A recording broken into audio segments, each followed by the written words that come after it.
আজকে একটু দেরি করেই ব্লগটা শুরু করলাম। এখন বাজে ওই সকাল 8:30টার মতো। সকালের কাজগুলো হয়ে গিয়েছে। তারপরে দেখো চলে এসেছি ধান সিদ্ধ করা উনুনটা যেখানে আছে সেখানে। কারণ আমাদের তো ধান ঝরানো হয়ে গেছে, এখন হচ্ছে খাবার জোগানের পালা। মানে ধান সিদ্ধ করে চাল করতে হবে, তো সেই কাজ করব। তো অনেক দিন থেকে তো উনুনটা ব্যবহার করা হয়নি। সেই যে কত বৃষ্টি হলো, মানে সব জলগুলো এদিকে যাচ্ছিল আর ঢুকছিল, আর অনেক যেন তো মাটি তলে জমা হয়ে গিয়েছে। তাই এই যে শাবল, তারপরে কোদাল, সব কিছু নিয়ে এখন মাটি তুলব।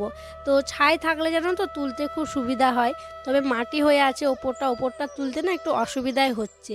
আর ওই যে শাবলটা দিয়ে মানে একটু হালকা করে নিতে হচ্ছে, তারপরে কোদালটা দিয়ে মাটিগুলো তুলে নিচ্ছি। তো যাই হোক আমার প্রিয় বন্ধুরা, শুভ সকাল। আশা করছি তোমরা যে যেখানে আছো সকলে ভালো আছো, সুস্থ আছো।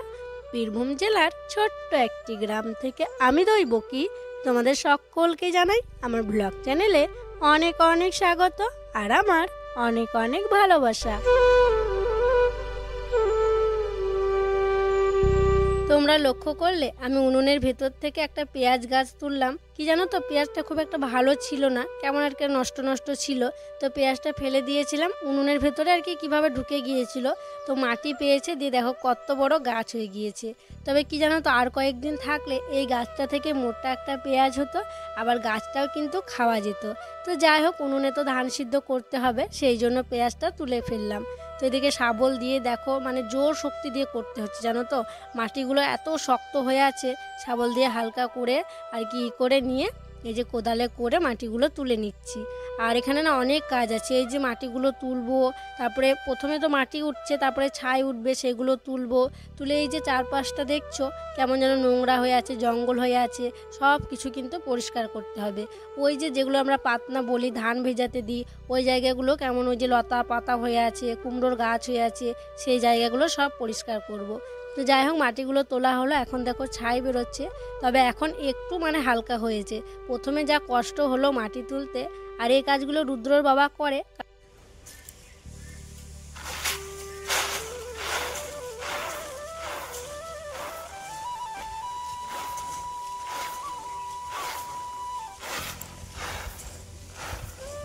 সব রেডি করে দেওয়ার পর, চারিদিক পরিষ্কার করে দেওয়ার পর আমি ঘরে আরও যে কাজগুলো ছিল সেগুলো করছিলাম। আর ওইদিকে দিদি ধানে জাল দিচ্ছিল, ধান সিদ্ধ করছিল। আর তোমরা তো দেখলে যে দিদি ধান নামাচ্ছিল, 1 কড়াই মতো ধানে ভাপ দেওয়া হয়ে গিয়েছে। আর এই যে ধানগুলো সিদ্ধ করা হচ্ছে, এগুলো ভাতের চাল হবে। তো ভাতের চাল করলে শুকনো ধান আগে ভাপ দিয়ে নিই, তারপরে ভিজিয়ে রেখে কালকে আবার সিদ্ধ করা হবে। আর এদিকে দেখো আমি আলু নিয়ে বসলাম, কারণ এই যে আলুগুলো দেখছো, আলুগুলো সিদ্ধ করতে দেবো ধানের মধ্যে। দিয়ে এই আলুগুলো কাঁচা লঙ্কা, কাঁচা পেঁয়াজ, তারপরে সর্ষের তেল দিয়ে লবণ দিয়ে মাখবো। আর এটা দিয়ে আজকে আমরা মুড়ি খাবো। আজকে আর আলাদা করে আলু ভাজা করব না, এই আলু সিদ্ধ দিয়ে খেয়ে নেব। এই যে ফাটিয়ে নিলাম 2 দিকে, যাতে ভালোভাবে সিদ্ধ হয়ে যায়। আর আজকে আমরা 4 কড়াই ধানে ভাপ দেব। আর আজকে যদি 4 কড়াই দেওয়া হয়, কালকে কিন্তু সেটা 4.5 কড়াই হয়ে যাবে। তো 1 কড়াই হয়ে গেছে, দিদি নামালো, তোমরা তো দেখলেই। তারপরে আবারও দিতে হবে, সেই জন্য দিদি আমি দেখো একটা বস্তা ধরে নিয়ে এলাম। আর ওই যে তোমাদেরকে বললাম না যে রুদ্রর বাবার কোমরে খুব যন্ত্রণা, ও না মানে নিচু হতেই পারছে না, নিচু হয়ে কোনো কাজই করতে পারছে না, ভারী জিনিস তুলতে পারছে না। তো সেই জন্য দিদি আমি আজকে ধানের কাজগুলো করছি। তোমরা দেখতে এই কাজগুলো রুদ্রর বাবা যদি ভালো থাকতো ওই করতো। কি হলো মা, রাখছেন? হ্যাঁ, নাকের খুলে গেল। দেখি নিজে নিজে ঢুকাতে পারেন না? লাগবে না তো? লাগছে? কি করে খুললো? হাতে লেগে গেছিল তো, পরিয়ে দিয়েছি। কয়েকদিন মা নাকের পড়েছিল না, খুব ঠান্ডা সর্দি লেগেছিল, যে মাকে কেমন লাগছিল, নাকের কানে সব খোলা ছিল। এখন দেখো মাকে ভালো লাগছে নাকের পরে। মা শরীর ঠিক লাগছে না শরীর খারাপ করছে? ঠিক লাগছে। সবাই জিজ্ঞাসা করে তোমার শাশুড়ি মা কেমন আছেন, আপনি বলুন কেমন আছেন? সবাই বলে খাওয়া দাওয়া করতে, খাওয়া দাওয়া করবেন তো? খাওয়া দাওয়া না করলে সবাই বকবে কিন্তু।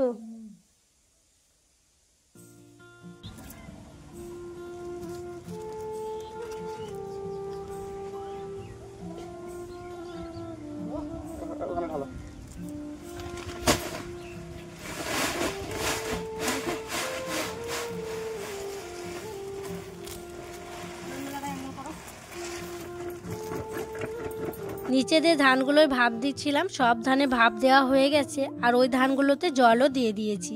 তারপরে দেখো আমি এখানে অর্ধেক বস্তা মতো ধান নিয়ে চলে এলাম। আর এই ধানগুলো হচ্ছে আলো ধান, মানে এই ধানগুলো সিদ্ধ করা নয় গো, এমনিই ধান যেগুলো ঝরানো হয়েছিল ওই শুকনো ধান এখন ছাদে মেলে দিচ্ছি। তো এই যে ধানগুলো মেলছি এই ধান থেকে আতপ চাল করা হবে। আর আতপ চাল করতে গেলে কিন্তু ভাপ দেওয়া বা সিদ্ধ করা এসবগুলো করতে নেই। আর সামনেই তো আমাদের নবান্ন, নবান্নতে কিন্তু নতুন আতপ চাল লাগে, সেটা দিয়ে বাউস্ত বাড়ানো হয়, পুজো করানো হয়। তারপরে হচ্ছে যে গুলনিটা মেন জিনিসটা নবান্নতে হয় এই চাল থেকেই কিন্তু করা হবে। তো সেই জন্য রোদে দিতে হচ্ছে, তো রোদে দিচ্ছি। আবার লিহরও দিতে হয়, মানে শিশিরেও রাখতে হয়।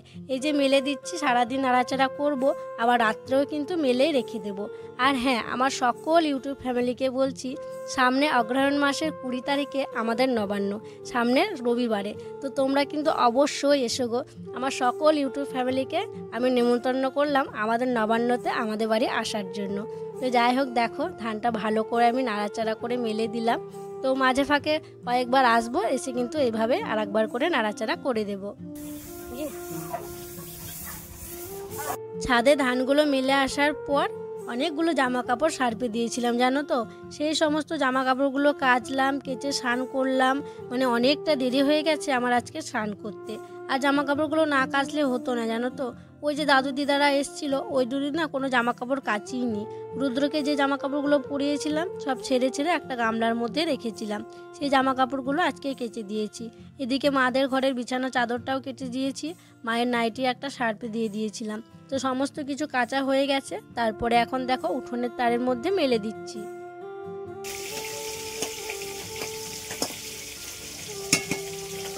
আজকে তো সকাল থেকে ধান নিয়ে ব্যস্ত ছিলাম, ধান ভাপালাম, তো সেই জন্য মানে আজকে রান্না বান্না বসাতে অনেক দেরি হয়ে গেল জানো। অন্যদিন তো কাটাকুটি করে নিই, দিয়ে উনুন ধরাই, তো আজকে দেখছি না, আবার যদি কাটাকুটি করতে যায় তারপরে উনুন ধরে অনেকটাই আরও দেরি হয়ে যাবে উনুন জ্বালাতে। তা করতে করতে এদিকে ভাতটা হবে, আমি কাটাকুটি করে নেব। এদিকে ভাবে আলু কাটছি আর এদিকে মাছ ভাজছি।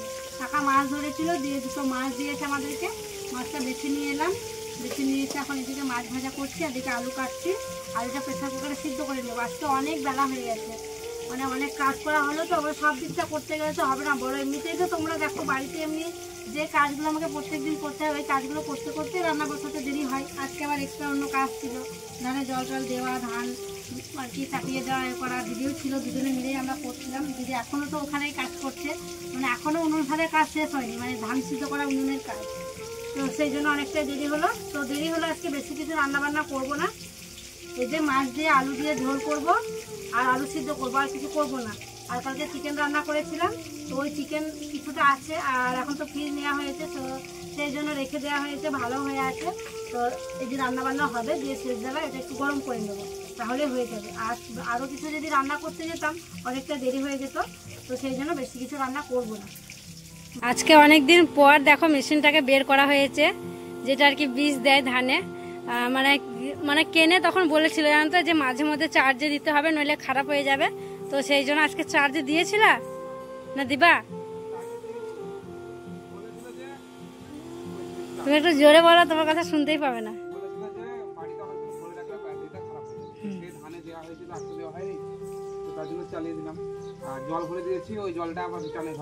হ্যাঁ, মানে বাইরে তাহলে পড়বে না।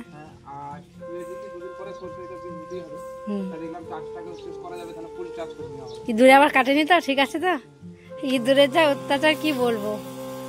আর এদিকে বললাম না যে দিদি এখনো উনুন সালের কাজ করছে, মানে ধান সিদ্ধ করা উনুনের কাজ। এই যে দেখো দিদির মানে সব সিদ্ধ করা হলো, তারপরে গোবর মাটি দিয়ে কি সুন্দর করে লেপলো দেখো। আর লেপাতে দেখো চারপাশটা দেখতে কত ভালো লাগছে। আর সকালবেলায় কেমন যেন লাগছিল বলো, উনুনটাও মানে ঠিক করে লেপা হয়নি, কারণ কি বলো তো আজকে শুকনো ধান সিদ্ধ করা হয়েছে, তো কালকে হচ্ছে এই মাটিতে আর কি রাখা হবে। তো সেই জন্য আজকে দেখো মাটি দিয়ে সুন্দর করা হলো উনুনটা দেখতে বাজে লাগছিল, কারণ বৃষ্টি পড়ে পড়ে চারিদিকে মাটি ছেড়ে গিয়েছিল। তো মানে দেওয়া হয়নি, দেখছিলাম যে একদম ধান সিদ্ধ করব তখনই দেব। তো সেই জন্য দিদি আজকে দেখো দিয়ে দিল, আর এই দিকটা লেপে পরিষ্কার চকচকে করে দিল একদম। এবার এখানে বসে খাওয়া দাওয়া করা হবে। তাড়াতাড়ি করে রান্না বান্না সারলাম, তারপরে সবাইকে খেতে দিয়েছিলাম। ভাগ্নের খাওয়া হলো, দিদি মাকে খাইয়ে দিল, বাবার খাওয়া হয়েছে। আর এই যে রুদ্র সোনার খাওয়া প্রায় শেষের দিকে, আর এখন দিদি আমি বসে পড়েছি। এটা হচ্ছে রুদ্র বাবার ভাত, এদিকে আছে। আর আজকে রান্না করেছে মাছ আলু টমেটো দিয়ে তরকারি করা হয়েছে আর আলু সিদ্ধ, আর কিছু করিনি। কালকে চিকেনের ঝোল ছিল, ওটা গরম করেছি। আর দাদুর জন্য যে সোয়াবিনের তরকারি করেছিলাম ওটা অনেকটা ছিল, তো ওইটা আর কি গরম করে ওইসব দিয়ে খাওয়া দাওয়া করা হচ্ছে। আর হ্যাঁ, একজন কমেন্ট করেছো যে দাদু মানে চিকেন খায় না, তো মাছ আনতে পারলে না একটু? তোমরা যখন অন্যের বাড়ি যাও তখন ভালো মন্দ খাও, আর তোমাদের বাড়ি কেউ এলে ভালো মন্দ খাও না। তো দাদু হচ্ছে মাছ মাংস দুটোই খায় না গো, তো সেই জন্য মাছ নিয়ে আসা হয়নি, সোয়াবিন করে দিয়েছিলাম। আগের দিন তো পোস্ত হয়েছিল, তো সেই জন্য সোয়াবিনটাই করেছিলাম। তো যাই হোক, চলো গরম গরম ভাত খেয়ে নি। আলু সিদ্ধ দিয়ে গরম ভাত খেতে বেশ ভালো লাগছে। অন্যান্য দিন একটু আগে রান্না বান্না হয়ে যায়, এ কাজ ও কাজ করতে করতে ঠান্ডায় হয়ে যায় একটু, আজকে বেশ গরম আছে, ভালো লাগছে। আলু খাচ্ছ তুমি? সোয়াবিন।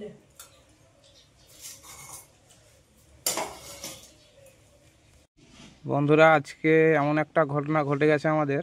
এখন বাজে 4টে, দৈবকী ভিডিও করছিল, ভিডিও করতে করতে একটা সাংঘাতিক ঘটনা ঘটে গেছে। তো সেই জন্য দৈবকীর মন খারাপ, আমাকে ঘর থেকে ডাকলো, ডেকে আমাকে বলছে যে এই ব্যাপার। কি বলো? কি জানো তো, আমি ফোনটা স্ট্যান্ডে লাগিয়েছিলাম, দিয়ে ভিডিও করছিলাম। আর ভিডিও করতে করতে ফোনটা পড়ে গিয়েছে, মানে আমার স্ট্যান্ডটাও না খুব একটা ভালো নয়, স্ট্যান্ডটা পড়ে গিয়েছে। এই যে স্ট্যান্ড দেখো, ফোনটা পড়ে গিয়েছে। আর ফোনটা পড়ে যাওয়ার পর ফোনের আর কি ডিসপ্লে একদম কেমন ফাটাফাটা হয়ে গেছে, মানে ফোনটা ভেঙে গিয়েছে, তার সাথে সাথে আমার মনটাও ভেঙে গিয়েছে। সত্যি গো, মনটা খুব খারাপ হয়ে গেল। মানে অনেক কষ্ট করে অনেক টাকা দিয়ে আমি এই ফোনটা কিনেছি। দৈবকী অনেক কষ্ট করে ফোনটা আমার কিনেছিল। এই যে ফোনটা আছে, আমি যেটা এখন ভিডিও করি, সেটা যেটুকুই দাম নিয়েছে, তো সেটাই আমার কাছে না অনেক। তো এখন ফোন কেনার মতো মানে ক্ষমতা নেই গো, অনেক কষ্ট করে নিয়েছিলাম, তাই খুব কষ্ট হলো আমার যে ফোনটা ভেঙে গিয়েছে, খুব কষ্ট হচ্ছে। আর এই যে স্ট্যান্ডটা দেখছো, এটাও ভালো নয় জানো তো। এই যে দেখো দড়ি বাঁধা আছে, সব জায়গাতে দড়ি, সব জায়গায় দড়ি বাঁধা আছে। এই যে দেখো, এটা অনেক সুদ বাদ যায় এখন, এই স্ট্যান্ডটা ভালো নয় বলে জানো তো। তারপরে এই যে এখানে একটা মানে নরম কিছু দেয়া থাকে, তুলোর মতো নরম, তো এটার জন্য ফোনটা মানে ভালো মানে সেফটি থাকে, মানে পড়ে যায়। দড়ি বাঁধা আছে, দড়ি বেঁধে দিয়েছিলাম, এখানে দড়ি দেওয়া আছে, তবে এখানে যে একটা নরম কাপড়ের মতো থাকে ওইটা নেই। তো ওইটা না থাকার কারণে অনেক সময় ফোনটা আর কি স্লিপ হয়ে পড়ে যায়। তারপরে এই যে স্ট্যান্ড, এই যে চাপ দিলে ঢুকে যাচ্ছে, মানে এই যে এগুলো লকগুলো কোনো কাজ হয় না। নিজে নিজে আমি এই যে রেখেছি, মানে একটু যদি কোনো দিকে একটু ভার বেশি হয়ে যায়, নিজে নিজে এই দেখো ঢুকে যাচ্ছে। লক করা আছে তাও ঢুকে যাচ্ছে। এরকম করে আমি ভিডিও করছিলাম, একদিকটা হয়তো নিচু হয়েছিল, দিয়ে নিজে নিজে এরকম হয়ে গেছে, দিয়ে ফোনটা পড়ে গিয়েছে। ফোনটা পড়ে গিয়ে পুরো ডিসপ্লেটা একদম ফাটাফাটা হয়ে গিয়েছে। মানে এমনিতে কোনো প্রবলেম হচ্ছে না, ভিডিও করছি, ভিডিও করা হচ্ছে, ওপরটা ভেঙে গিয়েছে, তো সেই জন্য মানে মনটা খুব খারাপ গো। তো একটা স্ট্যান্ড নিতে হবে, একটা মানে ফোনটা নিতে, মানে ফোনটাও ঠিক করতে হবে। এখন ফোনটার দেখার বিষয় আছে যে আমাদের উপরে যে একটা গ্লাস লাগানো থাকে ফোনের, সবারই থাকে, হ্যাঁ। তো ওই গ্লাসটা ফেটেছে না ফোনটা ফেটেছে, ওটা এখন দেখার। কিন্তু আজকে তো আর যাওয়া হবে না, কালকে ফেটে গেলে খুব মুশকিল জানো তো, যাতা মুশকিল আমাদের, মানে কঠিন হয়ে যাবে। এখানে বলে নাকি ওটা ঠিক করা যায় না, বলো? ঠিক করা গেলেও এখন ঠিক করা সম্ভবও নয় আমাদের পক্ষে। তো এখন কালকে না গেলে কিছু বোঝা যাবে না। আজকে তো অনেকটাই বেলা হয়ে আমার গেছে। তো একদম যখনই বলেছে মনে কি বলবো, আমার মানে এত মানে মনটা কেমন হয়ে গেছে, আর ফোনটা দেখছি আর মনটা কেমন হয়ে যাচ্ছে যে সত্যি তো ফোনটা এত এরকম হয়ে গেল। মানে কি বলতো, ছিল উঠোনে যে মাটিতে এত এইভাবে কেন ফাটলো বুঝতে পারছি না। আর দৈবকী ফোনটা সত্যি অনেক কষ্ট করে কিনেছিল, তোমরা তো জানোই। আমি তোমাদেরকে দেখাতাম, কিন্তু আমি তো যেই ফোনটা আমার ভেঙেছে সেই ফোনটাতেই ভিডিও করছি। আর একটা যেটা জলে পড়ে যাওয়া ফোন, ওটাতে তো একদমই ভিডিও ভালো হয় না, বোঝাই যায় না কালো কালো কেমন হয়। আর কি জানো তো, মানে এমন সময় ঘটনাটা ঘটলো, আর এখন হচ্ছে শীতকাল, ছোটো দিনের বেলা যে বাজারে যাবো দিয়ে ঠিক করে নিয়ে আসবো, সেটাও হবে না। তো যতক্ষণ না ফোনটা ঠিক হচ্ছে, ঠিক করছি, ততক্ষণ না মনে শান্তি পাচ্ছি না, মনটা খুব খারাপ জানো তো। আর এই যে একটা স্ট্যান্ডও নিতে হবে একটা, মানে কী করে কি হয়ে গেল কি জানি, মানে উঠোনেই পড়লো, তাও এরকমভাবে এত ফেটে গেল, মনে হচ্ছে যেন পাথরের ওপর বা ইটের ওপর পড়েছে। জায়গাটা আমি দেখলাম জানো তো, যে কিছু আছে নাকি পাথর টাথর, তো কিছু নেই, তাও এমনভাবে ফেটে গেছে ফোনটা চারিপাশটা। মানে কি বলবো, মানে সত্যি গো, মানে খুব কষ্ট করে আমি ফোনটা কিনেছিলাম, জানি না কি হবে।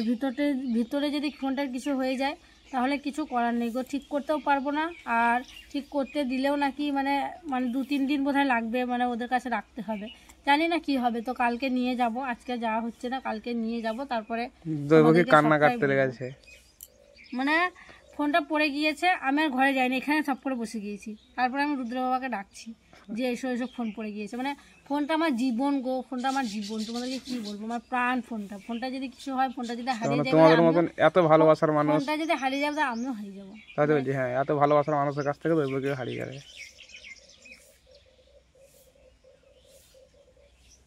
কিছু ভালো লাগছে না। চলো মন খারাপ করে তো লাভ নেই, কালকে যাব দুজনেই, যদি হয় দুজনেই যাব, দিয়ে ফোনটাকে দেখাই আসবো। যদি ওপর কার মানে ডিসপ্লের ওই কাঁচটা ফেটেছে তো খুবই ভালো, আর না ফেটেছে তো কিছু, আর যদি ভিতরে ফেটেছে তো কিছু করার নেই, কি করার নেই, মানে আবার ঠিক করতে দিতে হবে ওদেরকে। আর যদি ওপরে কাঁচটা ফেটেছে তাহলে পরে পাল্টে দেবে, এখন ওপরওয়ালা যা করবে। গর্ত টাইপের হয়ে গিয়েছে বলো। গর্ত টাইপের হয়ে গেছে এক জায়গায়, মানে কিছু একটা ছিল বোধহয়, মানে এক জায়গায় ফুটো টাইপের হয়ে গেছে, মানে সেইখান থেকে গোল হয়ে চারিদিকে ফাটা ফাটা হয়ে আছে। সেই জায়গাটায় যে গোল হয়ে আছে ওইটাই ভিতরকার কাজটা শুধু ফেটে গেছে, সেটাই মনে হচ্ছে। জানি না কি হবে, ভগবান যেন কিছু না হয়, ফোনটা যেন উপরে ডিসপ্লেটা যেন ফাটা থাকে, সেটা যেন চেঞ্জ করা যায়, ভিতরে যেন কিছু না হয়।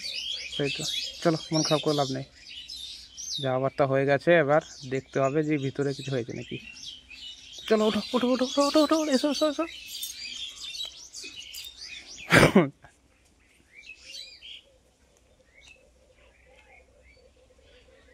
ছেলের কাণ্ড দেখো, এইমাত্র ছেলে ঘুম থেকে উঠলো, ঘুমিয়ে পড়েছিল, আর ওর মায়ের তো মনটা খারাপ, ও আসেনি।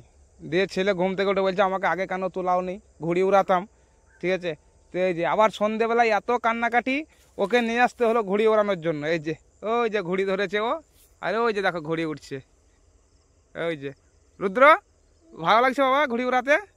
হ্যাঁ ভালো লাগছে, দেখো ঘুড়ি উড়াচ্ছে। আর ওই যে দেখতে পাচ্ছ চাঁদ আর ঘুড়ি একসঙ্গে।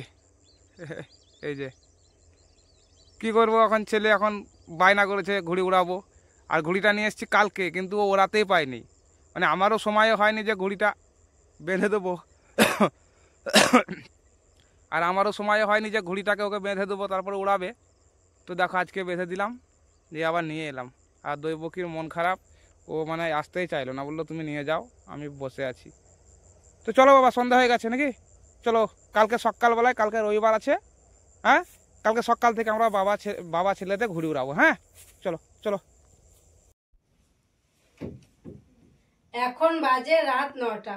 রুদ্রসোনাকে পড়াচ্ছিলাম, রুদ্রসোনাকে পড়ানো হলো, আর ওকে পড়ানোর পর ও একটু কাকাদের বাড়িতে গেল, তো ওর বাবা ওকে দিয়ে এসছে।